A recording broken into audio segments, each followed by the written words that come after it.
আপনারা জানেন যে বাংলাদেশে একটা ডক্টর দেবপ্রিয় ভট্টাচার্যের নেতৃত্বে যে হোয়াইট পেপার, সেই হোয়াইট পেপারে যে ফাইন্ডিংস ছিল যে $234 বিলিয়ন বাংলাদেশের থেকে শেখ হাসিনার আমলে, তার যে লাস্ট আমল যেটা 2009 থেকে 2024 সালের 5ই আগস্ট পর্যন্ত, এই সময়ে $234 বিলিয়ন বাইরে পাচার হয়ে যায়। এবং অ্যাট দ্য সেম টাইম এর মধ্যে $17 বিলিয়ন ছিল যেটা পাচার হয় হচ্ছে বাংলাদেশের ব্যাংকিং সিস্টেম থেকে। এটা একটা it's a kind of highway robbery. তো এই টাকাটা উদ্ধারের জন্য প্রথম থেকেই ইন্টারিম গভর্নমেন্টের প্রয়াস ছিল, এবং প্রফেসর ইউনূস প্রথম থেকেই বলে আসছেন যে এটা হচ্ছে আমাদের এই গভর্নমেন্টের খুবই একটা টপ প্রায়োরিটি, কারণ এটা বাংলাদেশের মানুষের টাকা এবং এটা যেভাবে হোক আমরা এই টাকাটা ফিরিয়ে আনতে চাচ্ছি। এটা আপনারা জানেন এটা খুবই কাম্বারসাম একটা এফার্ট, এবং বাট আমাদের ফোকাসটা, ইন্টারিম গভর্নমেন্টের ফোকাস প্রথম থেকেই ছিল যে কিভাবে টাকাটা আনা যায়।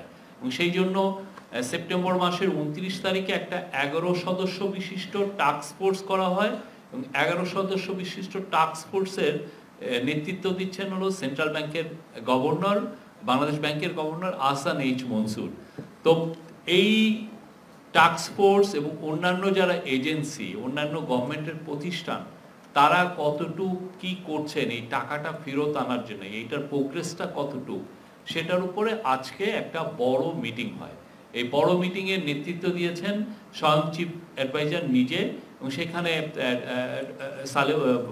আমাদের ফিনান্স অ্যাডভাইজার সালেউদ্দিন আহমেদ, আমাদের আইন adviser doctor Asif Nazrul, central ব্যাংকের গভর্নর আহসান মনসুর ছিলেন, এবং প্রফেসর ইউনূসের স্পেশাল অনভয় লুৎফে সিদ্দিকী ছিলেন, আরও পিএফআইইউর প্রধান ছিলেন, স্বরাষ্ট্র সেক্রেটারি ছিলেন, ফাইন্যান্স সেক্রেটারি ছিলেন, এসিসির চেয়ারম্যান আব্দুল মোমেন ছিলেন, এবং আরও যারা এইটার সাথে জড়িত সবাই ছিলেন। এবং এটার খুব 2 ঘন্টা, প্রায় 1.5 ঘন্টার একটা মিটিংয়ে অনেকগুলো ডিসিশন আসে। তার মধ্যে প্রথম যে ডিসিশনটা সেটা হচ্ছে যে একটা স্পেশাল আইন করার, এই টাকাটা কিভাবে আনা যায় এটা ত্বরান্বিত করার জন্য, এবং এই যে কাজগুলো যে হচ্ছে সেই কাজগুলোর মধ্যে কোঅর্ডিনেশনটা আরো স্মুথলি করার জন্য একটা আইন খুব শীঘ্রই করা হবে। এই আইনটা হয়তো আপনারা এই আগামী সপ্তাহের মধ্যে এই আইনটা আপনারা দেখবেন। এই আইনটা করানো হচ্ছে যে এই টাকাটা ত্বরান্বিত করে কিভাবে টাকাটা আনা যায়, এটা আইনের একটা কাভার লাগবে। আমরা অন্যান্য বিদেশি যেই যারা এই মানি লন্ডারিং এই গভর্নমেন্টকে সাহায্য করছে, মানি লন্ডারকৃত মানিকে ফেরত আনার বিষয়ে যারা সাহায্য করছেন, তাদেরও এটা একটা চাহিদা। তো সেই অনুযায়ী একটা আইন খুব দ্রুত করা হচ্ছে, এবং এই আইনের আওতায় অনেকগুলো কাজ আরো এক্সিলারেটেড করা হবে। এইখানে আরেকটা হচ্ছে যে যতগুলো প্রচুর ল ফার্মের সাথে আমরা ইন্টারিম গভর্নমেন্ট এবং টাস্ক ফোর্স কথা বলছে, এবং এই ল ফার্মগুলোর সাথেও এই আইনি যে আইনটা যেটা করা হবে সেটা ল ফার্মের সাথে এক ধরনের তাদের সাথে এগ্রিমেন্ট করতে এটা সাহায্য করবে। তো ল ফার্মের মধ্যে 30টার মতো ল ফার্ম, অনেকগুলো 200টা ল ফার্মের সাথে আমরা অলরেডি কথা বলেছি, এখনো সিলেকশন হয়নি। এটা একটা আইনি প্রক্রিয়ার মাধ্যমে সিলেকশন হবে। 30টার মতো ল ফার্মকে ইন্টারন্যাশনালি যারা খুব রেপুটেড, তাদের সাথে আমরা এক ধরনের এগ্রিমেন্টে হয়তোবা যাব, সেটা নিয়েও কথাবার্তা হচ্ছে। আর প্রফেসর ইউনূস মিটিংয়ে বারবার তাকাতে দিয়েছেন যে যত দ্রুত করা যায় এবং সর্বোচ্চ এফোর্ট দিতে বলেছেন।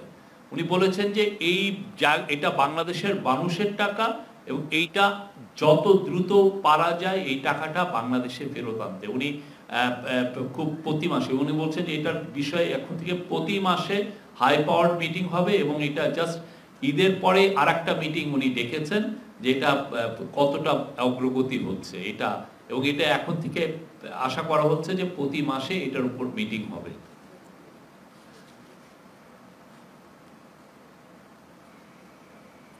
আর একটা হচ্ছে প্রফেসর ইউনূস বলেছেন যে পুরো ডিটেলস গুলো জানার জন্য।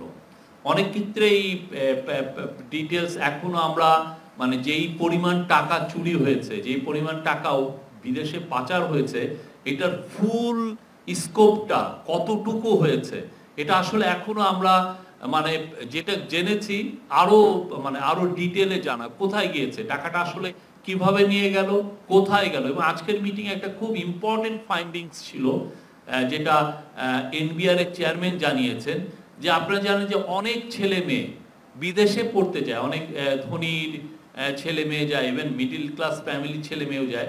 একটা কেসে দেখা যাচ্ছে যে ছেলে যে টিউশন ফি, একজন তার চিলড্রেনের টিউশন ফি পাঠিয়েছেন 400 কোটি টাকার উপরে, 400-500 কোটি টাকা। মানে মানিটা লন্ডারিংটা কিভাবে হয়েছে দেখেন, মানে এটা আনবিলিভ। এটা অনেকগুলো, আমরা তো আগে জানতাম যে এটা ব্যাংকিং সিস্টেমের মাধ্যমে বা অন্য কোনো ওয়েতে, হুন্ডির মাধ্যমে বা আপনি ওভারহু ইনভয়েস বা আন্ডার ইনভয়েসের মাধ্যমে টাকাটা পাচার হচ্ছে। কিন্তু দেখা যাচ্ছে যে একটা আপনার ছেলে পড়তে যাচ্ছে, তার টিউশন ফি, আপনি যদি খুব টপ ইউনিভার্সিটিতেও পড়ান, আপনার বছরের টিউশন ফি কত লাগে? ঊর্ধ্বে 1 কোটি টাকা, এর বেশি তো লাগার কথা না। কিন্তু দেখা যাচ্ছে যে তার ইয়েতে 400-500 কোটি টাকা জাস্ট সেই টিউশন ফি পাঠিয়ে দিয়েছেন। এখানে 11টা কোম্পানিকে প্রথমে নিয়ে কাজ হচ্ছে, বিকজ প্রথমে আইডেন্টিফাই করা হয়েছে 11টা কোম্পানি এবং ইন্ডিভিজুয়ালস। তার মধ্যে প্রথমেই আছেন শেখ হাসিনা এবং তার ফ্যামিলি। তাদের কোথায় কোথায় টাকা চলে গেছে তাদের বিষয়ে আজকে প্রোগ্রেস, তাদের পাচারকৃত টাকার ক্ষেত্রে কি কি মেজার নেওয়া হচ্ছে, সেই কিভাবে এই টাকাটা ট্রেস করা যায়, কোথায় কোথায় টাকাটা চলে যেতে পারে, সেই বিষয়ে আজকে আলাপ হয়েছে। মোট 11টা বড় বড় প্রতিষ্ঠান এবং ইন্ডিভিজুয়ালের, এবং ওইগুলোরও আজকে পুরো মিটিংয়ে এটার একটা পুরো চিত্র তুলে ধরা হচ্ছে। আমরা কিছু কিছু আপনাদেরকে দিব। তো আমি শেখ হাসিনা এবং কেস নাম্বার 1, সাবেক প্রধানমন্ত্রী শেখ হাসিনা, তার পরিবার ও তাদের স্বার্থ সংশ্লিষ্ট ব্যক্তি এবং প্রতিষ্ঠানের বিষয়ে, যেটা বিএফআইইউ এবং যৌথ তদন্ত দল, টাস্কফোর্সের মাধ্যমে যারা কাজ করছেন, বিএফআইইউ কাজ করছেন এবং একটা যৌথ তদন্ত দল কাজ করেছেন, সেটার বিষয়ে যেটা অগ্রগতি সেটা আমি বলছি। 2টা গোয়েন্দা প্রতিবেদন দুদকে প্রেরণ করা হয়েছে। 5.15 কোটি টাকা স্থিতি সহ 11টি ব্যাংক হিসাব অবরুদ্ধকরণ মানে ফ্রিজিং করা হয়েছে, যেটা বিএফআইইউ করেছে, এবং সকল ব্যাংক হিসাবের তথ্য দুদকে প্রেরণ করা হয়েছে। আর যৌথ তদন্ত দল যেটা করেছে, তারা যুক্তরাষ্ট্র, যুক্তরাজ্য, মালয়েশিয়া, সিঙ্গাপুর, হংকং এবং কেমান দ্বীপপুঞ্জের সম্পদের সন্ধান পাওয়া গেছে। তারা তাদের সম্পদে, এই যে সাবেক প্রধানমন্ত্রী শেখ হাসিনা, তার পরিবার ও তাদের স্বার্থ সংশ্লিষ্ট ব্যক্তি এবং প্রতিষ্ঠানের, এদের ক্ষেত্রে অ্যাসেট ট্রেসিং আমরা করতে সক্ষম হয়েছি। যুক্তরাষ্ট্র, যুক্তরাজ্য, মালয়েশিয়া, সিঙ্গাপুর, হংকং এবং কেমান দ্বীপপুঞ্জ, এই দ্বীপপুঞ্জের সম্পদের সন্ধান পাওয়া গেছে। মালয়েশিয়ার একটি ব্যাংকে রাশিয়ান স্ল্যাশ ফান্ডের অস্তিত্ব পাওয়া গেছে। সংযুক্ত মানে অ্যাটাচিং ফ্রিজিং করা হয়েছে, 124টা ব্যাংক অ্যাকাউন্ট, এবং এই 124টা ব্যাংক অ্যাকাউন্টের মোট হচ্ছে 635.14 কোটি টাকা। রাজুকের 1.8 মানে 1.80 কোটি টাকার দলিল মূল্যের 60 কাঠার প্লট। আপনি জানেন এটা রাজুকের মূল্য হয়তো 1.80 টাকা, কিন্তু এখন এই 60 কাঠার যে প্লট, এটা সব পূর্বাঞ্চলে, আপনার পূর্বাঞ্চলে এখন 1 কাঠারই দাম 2-3-4 কোটি টাকা, এবং 8.85 কোটি টাকা মূল্যের 10% জমি সহ 8টি ফ্ল্যাট। মামলা দায়ের বিষয়ে প্রতারণা ও জালিয়াতির অভিযোগে মোট 6টি মামলা দায়ের করা হয়েছে। 6টি কেসের তদন্ত সম্পাদন ও চার্জশিট দাখিল হয়েছে। পরিবারের 7 সদস্যকে আন্তর্জাতিক ভ্রমণে নিষেধাজ্ঞা আরোপ করা হয়েছে। এছাড়া মানে ওভারঅল যদি কেসগুলো ডেভেলপমেন্টের কথা বলি, তাহলে বিএফআইইউ তথ্য প্রতিবেদন জয়েন্ট ইনভেস্টিগেটিভ টিমকে যেটা প্রেরণ করেছে সেটা হচ্ছে বিএফআইইউর ক্ষেত্রে 10টি কেসের গোয়েন্দা প্রতিবেদন দেওয়া হয়েছে, সকল দেশি বিদেশি ব্যাংক হিসাবে তথ্যাদি দেওয়া হয়েছে, বিদেশি বিনিয়োগ ও সম্পদ সংশ্লিষ্ট প্রাপ্ত তথ্যাদি দেওয়া হয়েছে এবং ব্যাংক এবং বিও হিসাব অবরুদ্ধকরণ মানে ফ্রিজিং করা হয়েছে 1374টি ব্যাংক হিসাব এর 614.18 কোটি টাকা, যা 614.18 কোটি টাকা, আর 188টা বিও হিসাবের 15.50 কোটি টাকার শেয়ার। আর যৌথ তদন্ত দল জয়েন্ট ইনভেস্টিগেটিভ টিম এরা আইনি প্রক্রিয়া নিয়েছে 4টি কেস ইতিপূর্বে রুজুকৃত মামলা তদন্তাধীন, তার মধ্যে সাবেক প্রধানমন্ত্রী আছেন। 84 জন অভিযুক্তদের বিদেশ ভ্রমণে নিষেধাজ্ঞা আরোপ করা হয়েছে। অভিযুক্তদের নামে বিভিন্ন দেশের সম্পদ ও বিনিয়োগের তথ্য উদ্ঘাটন, ট্রেসিং, ব্যাংক হিসাব ও সম্পদ অবরুদ্ধকরণ ও সংযুতিকরণ, যেটা ফ্রিজিং ও অ্যাটাচিং করা হয়েছে, সেটা হচ্ছে যে তার পরিমাণ হচ্ছে 1817.73 কোটি টাকার দেশীয় সম্পদ ফ্রিজিং করা হয়েছে এবং অবরুদ্ধ ব্যাংক হিসাবে স্থিতি 872.24 কোটি টাকা, যা এটা স্থিতি করা হয়েছে। আর শেয়ার অবরুদ্ধ করা হয়েছে 19.68 কোটি টাকার শেয়ার অবরুদ্ধ করা হয়েছে। আর 124.67 মিলিয়ন মার্কিন ডলার এবং 3.79 মিলিয়ন পাউন্ড এবং 11.75 মিলিয়ন ইউরো মূল্যের সম্পদ ক্রোকের আদেশ দেওয়া হয়েছে। আপনারা জানেন যে এটা নিয়ে সেন্ট্রাল ব্যাংকের গভর্নর স্পেশালি কাজ করছেন, অ্যান্টি করাপশন কমিশনও এটা নিয়ে কাজ করছেন। সেন্ট্রাল ব্যাংকের গভর্নর এই 15 বা 16 তারিখে উনি লন্ডনে যাবেন। লন্ডনে যে ওইখানে অনেকগুলো ল ফার্মের সাথে কথা বলবেন, ওইখানে এই সংক্রান্ত যারা যারা কাজ করছেন তাদের সাথে ওনারা বৈঠক করবেন এবং অল পার্টি পার্লামেন্ট গ্রুপ ইউকের আপনি জানেন কমন্স সভার ওইখানে উনি কথা বলবেন এবং ওই ইয়েতে আমরা সেন্ট্রাল ব্যাংকের থেকে মানে ইন্টারিম গভর্নমেন্টের তরফ থেকে বলা হবে যে যাদের টাকাটা ওইখানে আমরা জানছি যে ওইখানে চলে গেছে, তো সেই ক্ষেত্রে তাদের টাকার বিষয়ে যাতে ওই সম্পদগুলো যেগুলো ট্রেসিং করা হয়েছে সেই সম্পদগুলো যেন ফ্রোজেন করা হয়, টাকা এবং সম্পদ, এটার বিষয়ে আমরা তাদের সাহায্য চাবো। এই আর একটা হচ্ছে 11টা গ্রুপের মধ্যে একটা বিষয়ে আমি আর একটা গ্রুপের বিষয়ে বলি।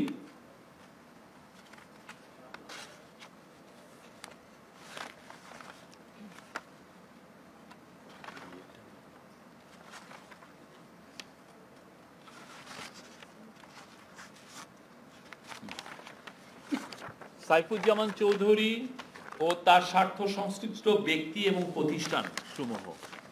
আপনি জানেন সাইফুজ্জামান চৌধুরী আগের গভর্নমেন্টের একজন ইনফ্লুয়েন্সিয়াল মিনিস্টার ছিলেন। উনি ওনার সম্পর্কে আপনি দেখেন আল জাজিরা কি বিশাল একটা রিপোর্ট করেছে, ব্লুমবার্গ করেছে, অন্যান্য ইন্টারন্যাশনাল নিউজ এজেন্সি এবং নিউজ মিডিয়া তাকে নিয়ে রিপোর্ট করেছে। উনি পুরো লন্ডনে, যেটা আমরা নিউজ পেপারগুলোতে দেখেছি যে লন্ডনের ব্লক আফটার ব্লক উনি কিনে ফেলেছেন এবং এটা পুরো বাংলাদেশের মানুষের টাকা, বাংলাদেশের মানুষের থেকে চুরি করা টাকা। তো তার ব্যাপারে যেটা এসছে বিএফআইইউর মানে যৌথ তদন্ত দল যেটা পেয়েছে জালিয়াতি মামলা দায়ের হচ্ছে জালিয়াতি, প্রতারণা এবং অন্যান্য অপরাধমূলক অভিযোগে দায়েরকৃত মামলাসমূহ তদন্তাধীন। কর ফাঁকি দেওয়ার অভিযোগে এনবিআর এর 11টি মামলা তার বিরুদ্ধে তদন্ত হচ্ছে। আদালত কর্তৃক অ্যাটাচ করা হয়েছে হলো 20 কোটি টাকার মূল্যমানের 4টি সম্পত্তি অ্যাটাচ করা হয়েছে, 2টি ফ্ল্যাট এবং 31,594.39 ডেসিমেল সম্পত্তি সংযুক্তির জন্য আদালতে আবেদন করা হয়েছে। আদালত কর্তৃক ফ্রিজিং হয়েছে 29টি ব্যাংক অ্যাকাউন্ট, এটা ফ্রোজেন হয়েছে, যার মোট ব্যালেন্স ছিল 5.27 কোটি টাকা এবং তার শেয়ার ছিল 102.85 কোটি টাকার শেয়ার। আর MLAR প্রেরণ মানে এটা নিয়ে আমরা বিদেশে আমরা জানিয়েছি এই ওর সম্পত্তির বিষয়ে, সেটা হচ্ছে যে UAE-তে মানে ইউনাইটেড আরব আমিরাতে তার 228টি, যুক্তরাষ্ট্রের 7টি এবং যুক্তরাজ্য মানে ইংল্যান্ডে ইউনাইটেড কিংডমে 343টি সম্পত্তি সংযুক্তির জন্য আমরা বলেছি। এবং এই তিনটি এই বিষয়ে তাকে এই জানানোটাই আমরা যেটা হলো পররাষ্ট্র মন্ত্রণালয়ের মাধ্যমে পাঠানো হয়েছে এবং 2 জন ব্যক্তির আন্তর্জাতিক ভ্রমণে নিষেধাজ্ঞা আরোপ করা হয়েছে। এটা ছিল এটা, আমরা আরো এর বিষয়ে আরো আপনাদেরকে আরো ডিটেলস দিব। এটারে আমরা এইখান থেকে কিছু কিছু যেগুলো বুলেট পয়েন্টগুলো সেগুলো ইম্পর্টেন্ট পয়েন্টগুলো আপনাদেরকে আমরা খুব শীঘ্রই এটা আমরা ইয়েতে পাঠাচ্ছি। আরও আমাদের আজকে টেক্সট বুক নিয়ে আমাদের ডেপুটি প্রেস সেক্রেটারি বলবেন, টেক্সট বুক যেগুলো আমরা সোফার বিতরণ হয়েছে সেগুলো নিয়ে বলবেন। তারপরে মাগুরার আপনি জানেন যে একটা ক্ষুদ্র শিশুকে নির্মমভাবে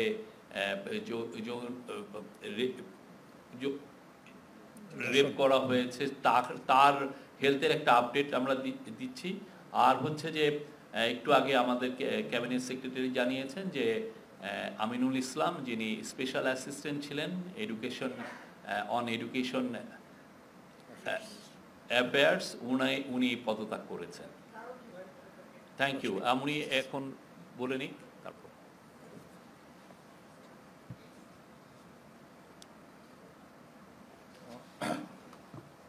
আসসালামু আলাইকুম। আপনারা জানেন যে এবছর পাঠ্যপুস্তক বিতরণে কিছুটা বিলম্ব হয়েছে এবং এর মধ্যে আমাদের 39,60,00,000 পাঠ্য বই বিতরণ করার কথা ছিল বিভিন্ন পর্যায়ে। তার মধ্যে 38,29,61,000 কপি ইতিমধ্যে ছাপা হয়েছে এবং এই ছাপা হওয়ার বই আসলে মোট বইয়ের 97.2%। এই বইগুলো সেইভাবেই আসলে এর মধ্যে বিতরণ সম্পন্ন হয়েছে। 2,37,00,000 বই যেগুলো ছাপা হয়েছে কিন্তু এখনও বিতরণ করা সম্ভব হয়নি, এই বিতরণ বিষয়টা প্রক্রিয়াধীন। আর এছাড়া এখনও 1,08,05,000 বই ছাপানো সম্ভব হয়নি। এই আমরা অন্তর্বর্তীকালীন সরকার আশা করছি যে এই বইগুলো 1 সপ্তাহের মধ্যেই ছাপা এবং বিতরণ সম্পন্ন করা হবে। সব মিলিয়ে পাঠ্যপুস্তকের যে বিলম্বটা সেটা হয়তো আর থাকবে না। আমরা আশা করছি যে মার্চের মাঝামাঝি সময়ের মধ্যে পাঠ্যপুস্তক সবগুলো ছাপা এবং বিতরণ সম্পন্ন হবে। যে বইগুলো এখন পর্যন্ত যে 1,08,00,000 বই ছাপা হয়নি বা ছাপানো সম্ভব হয়নি সেগুলো মূলত শারীরিক শিক্ষা, গ্রন্থবিজ্ঞান এবং ক্যারিয়ার কাউন্সিল এই ধরনের বইগুলো। কিন্তু প্রতিদিন আমাদেরকে এনসিটিভি জানিয়েছেন যে প্রতিদিন প্রায় 45,000 বই ছাপা হচ্ছে এবং সেই হিসাবে আমরা আশা করছি যে খুব শিগগিরই হয়তো এই বইগুলো ছাপা শেষ হবে। সরকারের পক্ষ থেকে একটা লক্ষ্যমাত্রা নির্ধারণ করা হয়েছিল যে আপনার ফেব্রুয়ারি 28 তারিখের মধ্যে সবগুলো বই বিতরণ করা সম্ভব হবে। সেটা সম্ভব হয়নি কারণ আমদানিকৃত কাগজ খালাস করতে কিছুটা বিলম্ব হয়, সেই বইগুলো ছাপানো সম্ভব হয়নি। তাছাড়া চীনের নববর্ষ ছিল, চীনের নববর্ষের কারণেও কিছুটা এই প্রক্রিয়াটা কিছুটা বিঘ্নিত হয়েছে। তারপরে নতুন করে আমরা একটা লক্ষ্য ঠিক করেছিলাম যে মার্চের 10 তারিখের মধ্যে এই কাজগুলো সম্পন্ন করা হবে। আজকে মার্চের 10 তারিখ, সেই লক্ষ্যমাত্রা অনুযায়ী যে এইটুকু অগ্রগতি হয়েছে সেটা আমরা আপনাদেরকে জানালাম। এইটার আপনারা অনেকগুলো কারণ জানেন যে এই বছর বই ছাপা হওয়ার বিলম্ব কারণগুলো এর আগেও আমরা আপনাদের সাথে শেয়ার করেছি। প্রথমত হচ্ছে যে এইবার শতভাগ বই বাংলাদেশে ছাপা হচ্ছে এবং শতভাগ বই ছাপা হওয়ার কারণে বাংলাদেশের মুদ্রণ শিল্প আপনার উপকৃত হচ্ছে। আরেকটা জিনিস সরকারের পক্ষ থেকে সবসময় নজর রাখা হয়েছে বইয়ের মানের ক্ষেত্রে, বইয়ের কাগজের মান এবং বাঁধাইয়ের যে মান এটা রাখার চেষ্টা করা হয়েছে। আর একটা জিনিস হচ্ছে যে আপনারা এর মধ্যে হয়তো আপনারা নিজেরা অনেক রিপোর্ট করেছেন যে এর আগের সরকারের সাথে সংশ্লিষ্ট বেশ কিছু মুদ্রণ ব্যবসায়ী তারা আসলে তাদের সরকারের কাছে গোয়েন্দা তথ্য ছিল, তারা চেষ্টা করেছিল যে এই বইয়ের যে মুদ্রণ এবং ছাপার যে প্রক্রিয়াটা, এই প্রক্রিয়াটা জুন জুলাইতে নিয়ে যেতে, যাতে করে সরকারের ইমেজটাকে ক্ষুণ্ণ করা যায়। এবং আসলে সরকারের ইমেজের চেয়েও বড় জিনিস হচ্ছে আসলে তারা কোমলমতি শিক্ষার্থী, তাদের শিক্ষা কার্যক্রমকে ইচ্ছাকৃতভাবে ব্যাহত করার চেষ্টা করেছিল। তো সরকারের এই বিষয়ে ব্যাপক গোয়েন্দা তৎপরতা ছিল এবং এই গোয়েন্দা তৎপরতার ফলে তাদের যে এই ষড়যন্ত্রগুলো বা তাদের যে চেষ্টাগুলো, এগুলো ব্যর্থ করা সম্ভব হয়েছে। এবং একটা সিদ্ধান্ত হয়েছে যারাই এই ধরনের অপকর্মের সাথে এবার জড়িত ছিল ভবিষ্যতে তাদেরকে কালো তালিকাভুক্ত করা হবে। আমাদের মাননীয় শিক্ষা উপদেষ্টা সিআর আবরার সাহেব, উনি নতুন দায়িত্ব নিয়েছেন। উনি আমাদেরকে জানিয়েছেন যে আগামী বছরের পাঠ্যপুস্তক ছাপার কাজটা আগামীকাল থেকেই শুরু হবে। এটা হচ্ছে পাঠ্যপুস্তকের ছাপা সংক্রান্ত যে প্রক্রিয়াটা আর কি, ছাপা তো পুরো প্রক্রিয়াটা আগামীকাল থেকে শুরু হবে, যাতে আগামী বছর ছাত্রছাত্রীদেরকে নির্ধারিত সময়ের মধ্যে বইটা হস্তান্তর করা যায়। আর মাগুরার ধর্ষণের যে আন্তর্জাতিক ভিকটিম যে আমাদের যে শিশুটি হয়েছে, আপনারা দেখেছেন আন্তর্জাতিক সরকারের পক্ষ থেকে নিয়মিত তার স্বাস্থ্যের খোঁজখবর রাখা হচ্ছে। প্রধান উপদেষ্টার নিরাপত্তা উপদেষ্টা লেফটেন্যান্ট জেনারেল হাফিজউদ্দিন উনি এই বিষয়ে নিয়মিত আব্দুল হাফিজ উনি এই বিষয়ে নিয়মিত যোগাযোগ রাখছেন চিকিৎসকদের সাথে। আজকে উনি চিকিৎসকদের সাথে কথা বলেছেন। চিকিৎসকরা ওনাকে জানিয়েছেন যে শিশুটির শারীরিক অবস্থা খুব সামান্য উন্নতি হয়েছে, ওর কমান্ড লেভেল 3-এ ছিল, আজকে সেটা 5-এ উন্নতি হয়েছে। এবং সকালে শিশুটি প্রথমবারের মতো হাসপাতালে ভর্তি হওয়ার পর চোখের পাতা নেড়েছেন। এবং তবে শ্বাসরোধের চেষ্টার কারণে তার মস্তিষ্কে অক্সিজেন সরবরাহ বিঘ্নিত হয়েছিল এবং মস্তিষ্কে পানি জমে গিয়েছিল, যেটা এখনো অপসারণ করা সম্ভব হয়নি। তার বুকের মধ্যে যে বাতাসটা জমেছিল সেটা দূর করা গেছে এবং চিকিৎসকরা আশাবাদী হয়তো তার স্বাস্থ্যের অবস্থা আর একটু উন্নতি হবে 2-1 দিনের মধ্যে। আজকে আমাদের স্বাস্থ্য উপদেষ্টা নূরজাহান বেগম এবং মৎস্য প্রাণী সম্পদ উপদেষ্টা ফরিদ আক্তার হাসপাতালে গিয়েছেন সিএমএইচে, ওনার স্বাস্থ্যের নিয়মিত তার স্বাস্থ্যের অগ্রগতি এ বিষয়ে খোঁজখবর নিয়েছেন এবং চিকিৎসকদের সাথে কথা বলেছেন এবং প্রয়োজনীয় দিক নির্দেশনা প্রদান করেছেন। সো এইটুকুই আমার কাছে আপডেট। এখন আপনারা যদি কোনো প্রশ্ন করতে চান।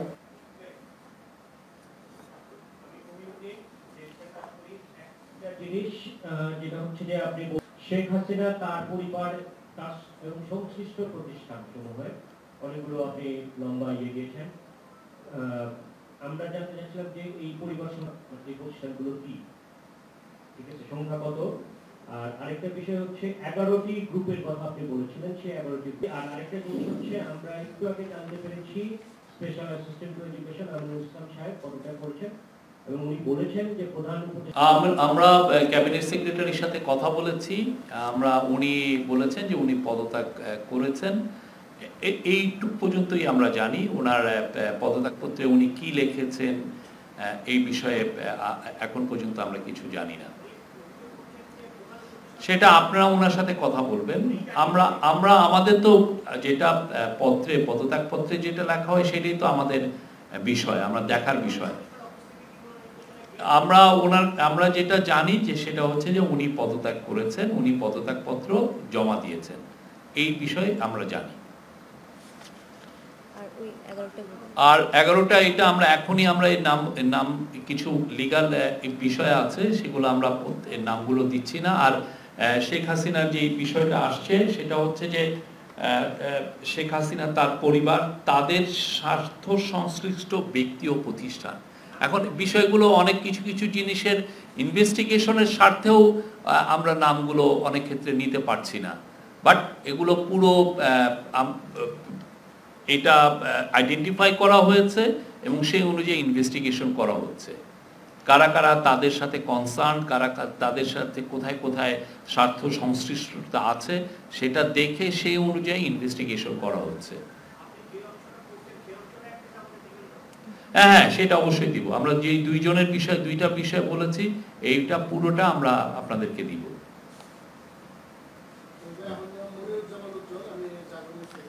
আর একটা বিষয় সেটা হচ্ছে যে এমনি তো 11টা গ্রুপ, তার বাইরে যে কয়েকশো ব্যক্তি আছে যে যারা 200 কোটি বা তারও অধিক টাকা আমরা আইডেন্টিফাই করেছি যে তারা এই টাকাগুলো বাইরে নিয়ে গেছেন। তো সেই বিষয়েও আরও ইনভেস্টিগেশন আরও জোরদার করার জন্য চিফ অ্যাডভাইজার মহোদয় এই বিষয়ে সভাকে বলেছেন যে এটা বিষয়ে খুব দ্রুত যাতে এটার ইনভেস্টিগেশনগুলো যেন আরও ফাস্ট ট্র্যাক করা হয় এবং এটার বিষয়ে আমরা খুব দ্রুত যেন আরও কিছু ডেভেলপমেন্ট জানি যে কত দূর কী হয়েছে, কতটুকু জানা গেছে। আপনি বলছিলেন যে উচ্চশিক্ষার নামে অনেক টাকা পাচার হয়েছে, সেই ব্যক্তিটি কি শেখ হাসিনার পরিবারের কেউ কিনা সেটা বলবেন, আর তদন্তের স্বার্থে যদি নাম বলতে না চান সেটা একটা বিষয় জানাবেন যে তদন্তের স্বার্থে বলছিলেন ওই ব্যক্তির নাম বলা যাবে কিনা। আর দ্বিতীয় প্রশ্ন হচ্ছে, আপনি বেশ কয়েক মাস আগে যখন পাচারকৃত টাকা ফিরিয়ে আনার একটা প্রক্রিয়া শুরু হয়েছিল তখন বলছিলেন যে ট্রেল খোঁজা হচ্ছে। তো ট্রেল খুঁজতে খুঁজতে কিন্তু আমরা দেখলাম যে কয়েক মাস চলে গেছে। আমরা জানি যে অন্তর্বর্তী সরকার আগামী মার্চ বা ডিসেম্বর বা জুন নানা ডেট দেওয়া হচ্ছে, এই সময়ের মধ্যে আপনারা আশা করছেন কিনা যে আপনাদের আমলে এই টাকা আদৌ উদ্ধার হবে কিনা? কারণ আপনারা যে প্রক্রিয়ার কথা বলছেন, বিদেশে গিয়ে আবেদন জানাবেন, তারা ফ্রিজ করবে কিনা, বা এ ধরনের কোনো উদাহরণ আছে কিনা যে এক দেশের সরকার আরেক দেশে গিয়ে ব্যাংক অ্যাকাউন্ট ফ্রিজ করতে বললে তা করে কিনা, এই বিষয়ে একটু ক্লিয়ার করবেন। না, ব্যাংক অ্যাকাউন্ট ফ্রিজ করে এটা উদাহরণ যথেষ্ট আছে, কিন্তু একটা বিষয় আপনারা জানবেন যে এই বিষয়টা কিন্তু খুবই সময় সাধ্য ব্যাপার। এটা কিন্তু আপনি বললেন যে আজকে, কেন এটার সাথে অনেকগুলো লিগাল এক্সপেক্ট আছে, আপনার লিগাল জিনিসগুলো অ্যাড্রেস করতে হয়, গভর্নমেন্টের অনেকগুলো এজেন্সির সাথে এটা কোঅর্ডিনেশনের বিষয় আছে, তারপরে বিদেশি প্রতিষ্ঠানের সাথে প্রতি স্টেপে স্টেপে লিগাল বিষয়গুলো দেখতে হয়। এটা আপনি আজকে চেলেন যে কালকে এটা হয়ে গেল এরকম কিন্তু না। আপনি অন্যান্য দেশগুলোতে দেখেন, কিছু কিছু দেশ যেমন এশিয়ার মধ্যে দু একটা দেশ আছে, যেমন ফিলিপিন্সে মার্কোসের টাকার বিষয়ে আপনি দেখেন কতটুকু, এই উনি তো 20-30 বছর আগের বিষয়, বা অ্যাঙ্গোলা তার কিছু টাকা পেয়েছে, ইট টুক দেম 5 ইয়ার্স। তা আমাদের এখানে এইটা যাতে খুব দ্রুত এই টাকাগুলো উদ্ধার করা যায় সেটার জন্য যতগুলো মেজার নেওয়া দরকার সবগুলোই নেওয়া হচ্ছে, এবং ওইটার আলোকে আজকে সবাইকে ডাকা হয়েছিল, সবাই এসে প্রফেশনাল সবার কাছ থেকে আপডেটগুলো নিয়েছেন এবং নিজে এটা মনিটর করছেন। এবং উনি আজকে এবং যাওয়ার সময় বলেছেন যে কাল আগামী মাসের ঈদের পরে আবার মিটিং হবে, তখন আমি আবার ফার্দার কি অগ্রগতি হলো সেটা উনি আবার জানবেন সবার কাছ থেকে। এবং তার আলোকে দেখেন আজকে, এবং এই যে ল একটা, হ্যাঁ, এটা একটা বিশেষ একটা আইন করা হচ্ছে, এবং এই বিশেষ একটা আইনের যদি আমরা খুব দ্রুত এটা করতে পারি জিনিসটা আরো এক্সপেডাইট হবে।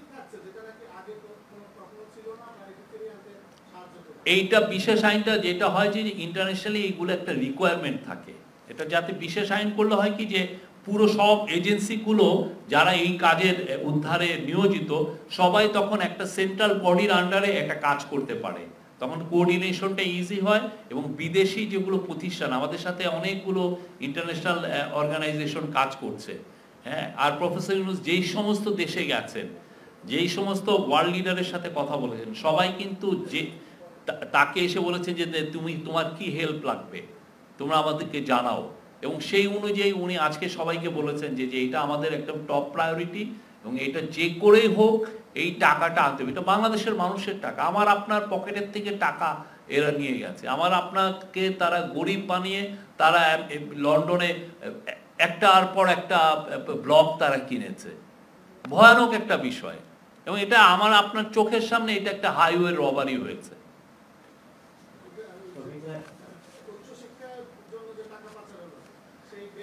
উচ্চ এটা আমরা এগুলো তো নাম আমরা বলছি না, আমরা বলছি যে কতটা ইনোভেটিভ ওয়েতে টাকাগুলো গেছে।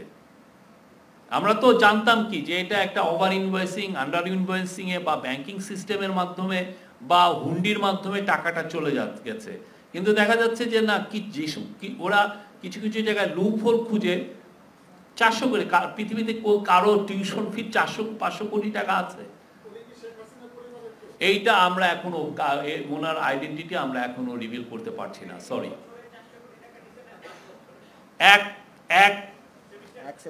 এক সেমিস্টারে নিয়ে গেছে। আমি একটু শফিক ভাই জানতে চাচ্ছি, সেটা হচ্ছে যে $234 বিলিয়ন নিয়ে গেছে, এর মধ্যে ব্যাংকিং চ্যানেলে নিয়েছে প্রায় 17 বিলিয়ন ডলার। আমরা জিএফআই রিপোর্টে দেখি যে 80%ই আসলে বাণিজ্যের মাধ্যমে। আপনি আবার এই নতুন একটি পয়েন্ট বললেন আজকে যে উচ্চ শিক্ষা না, তো এগুলোর কি কোনো ব্রেকিং আপনাদের কাছে আছে? কোন ভাবে কতটুকু গেছে এবং কোন দেশগুলোতে গেছে, এটাও কি লোকেট করা গেছে কি? না, এটা নিয়ে তো আমরা তো কাজ করছি, প্রত্যেকটা এজেন্সি কাজ করছে, তারা ইভেন অনেক ক্ষেত্রে শুক্র শনিবারেও কাজ করছে। আমরা ইন্টারন্যাশনালি যে কয়টা প্রতিষ্ঠান এটা নিয়ে ইনভলভ, ওয়ার্ল্ড ব্যাংক ইনভলভ, তারপরে কিছু কিছু প্রতিষ্ঠান আছে যারা ইনভলভ, এদের সবার সাথে আমরা বসছি, তারা আমাদেরকে হেল্প করছে। ট্রেল কোথা থেকে টাকাটা যে কোথায় যে শেষ হয়েছে, কিছু কিছু দেশের সাথে আমরা কথাও বলেছি। তো সত্যিকার অর্থে এই টাকাটা 234 বিলিয়ন বা 17 বিলিয়ন যেটাই, এটাকে ট্রেস করাটা খুবই সবচেয়ে কষ্টসাধ্য বিষয়। এটা ট্রেস করলে বাকিটা কিন্তু ইজিয়ার। তখন আপনি লিগাল ফার্মের সাহায্য নেন বা G2G গভর্নমেন্ট টু গভর্নমেন্টের মাধ্যমে সাহায্য নেন, তখন টাকাটা আনা যায় বা ওটা ফ্রোজেন করা যায়। কিন্তু প্রথম কাজটা হচ্ছে ট্রেইলিং করাটা, অ্যাসেট ট্রেইলিং করা। যেহেতু বললেন 2 মাস চলে গিয়েছে, এখন বন্ধ চলতেছে, এখন ছাপা হওয়ার পর আসলে শিক্ষার্থীদের বই হাতে পেতে একটু সময় লাগবে, আবার শিক্ষা প্রতিষ্ঠানে বন্ধ। সেই ক্ষেত্রে কি এই যে চলতি শিক্ষাবর্ষটা বর্ধিত করার কোনো চিন্তা আছে? যে এই কারণ বার্ষিক পরীক্ষাগুলো তো নভেম্বর ডিসেম্বরে হয়, কিংবা সিলেবাসটা কাস্টমাইজ করার কোনো চিন্তা আছে কিনা? শিক্ষা মন্ত্রণালয় এরকম কিছু জানিয়েছে কিনা আপনাদের? ধন্যবাদ। প্রথম কথা হচ্ছে যে পাঠ্যপুস্তক বিতরণের যে সময়সীমাটা আমরা পর্যালোচনা করে দেখেছি যে এটা আসলে একটা কমন ফেনোমেনন। প্রতি বছরই কিন্তু মোটামুটি পাঠ্যপুস্তক বিতরণে এরকমই সময় লাগে।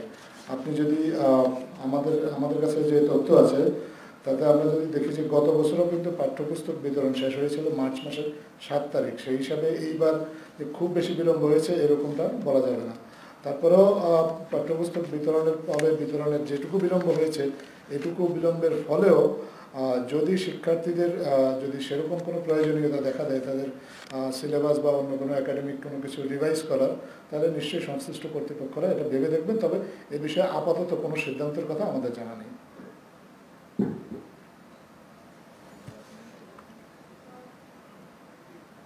ধন্যবাদ। আর কোনো প্রশ্ন? Thank you.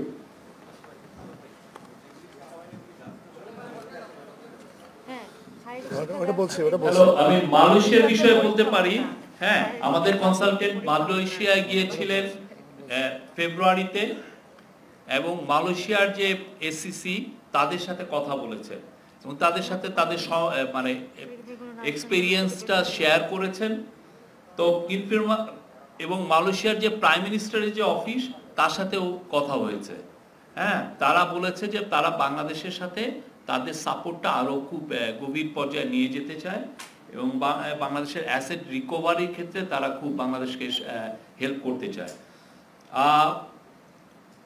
আমরা খুব দ্রুত তাদেরকে একটা লেটার পাঠাবো এটার বিষয়ে যাতে আরও এক্সপেডাইট করা হয়। অ্যান্ড আমরা চাচ্ছি যে তাদের মালয়েশিয়ান গভর্নমেন্টের এজেন্সিগুলোর হেল্প নিয়ে এই টাকাটাকে ট্র্যাক করার জন্য। আর আমাদের স্পেশাল অনভয় লুৎফে সিদ্দিকী, উনি সিঙ্গাপুরে যে নন রেসিডেন্ট অ্যাম্বাসেডর, তার সাথে এপ্রিলে কথা বলবেন এবং ওদের সাথে সিঙ্গাপুরের সাথেও আমরা চেষ্টা করব যে একটা এফেক্টিভ স্ট্র্যাটেজি এটা একটা ইস্টাবলিশ করার জন্য।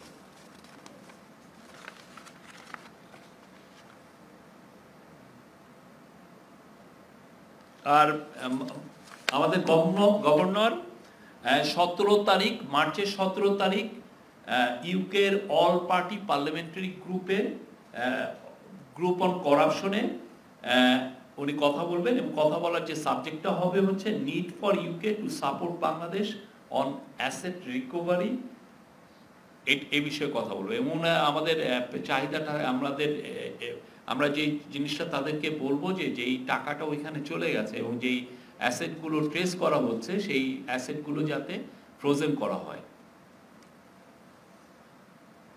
আর ইন্টারন্যাশনাল ল ফার্মগুলোর সাথে মার্চের 19 তারিখে হাফ ডে একটা কনফারেন্স করা হবে এবং ওইখানে মানে আপনারা জানেন এই সংক্রান্তে যে ল ফার্মগুলো বেশিরভাগই লন্ডন বেসড, সবার সাথে এটা নিয়ে কথা হবে। অনেকগুলো যারা যারা আছেন, যারা যারা অনেকে ইন্টারেস্ট শো করেছেন, এই পর্যন্ত 200টা ল ফার্মের সাথে কথা বলা হয়েছে। তো এই এই এই মিটিংটায় অনেকে উপস্থিত থাকবে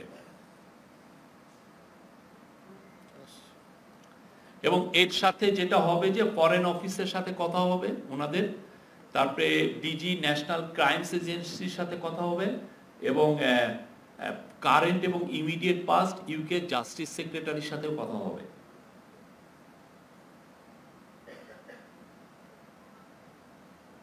আরেকটা হচ্ছে যে আমরা ওয়ার্ক করছি, আমরা কাজ করছি international anti corruption coordination centre এবং ওয়ার্ল্ড ব্যাংকের STAR এর সাথে to prepare for Bangladesh asset recovery conference in London in early মে।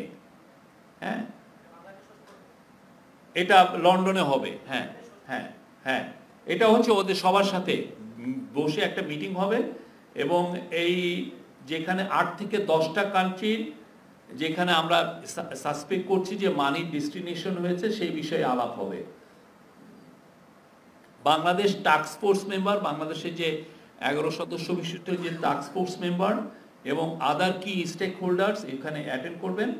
এটার মূল গোলটা হচ্ছে two establish strong informal relationship partnership, যাতে এগুলো আমাদের খুব ক্রুশিয়াল এই টাকাটা ফেরত আনার জন্য। আমরা আশা করছি যে এই বছর নাগাদ আমরা অনেক এই অ্যাসেট রিকভারি কয়েক বিলিয়ন ডলার আমরা করতে পারি যদি আমাদের সেই অনুযায়ী আমরা খুব প্রোগ্রেসটা করতে পারি। এটা আমাদের মানে চিফ অ্যাডভাইজারের তরফ থেকে বলা হয়েছে যে যত দ্রুত এবং আমাদের যাতে একটা দিনও যাতে আমরা ওয়েস্ট না করি, একটা দিনও যাতে নষ্ট না হয়। Thank you. অর্ডিন্যান্সের মাধ্যমে এটা তো এস্টাবলিশ একটা নর্ম।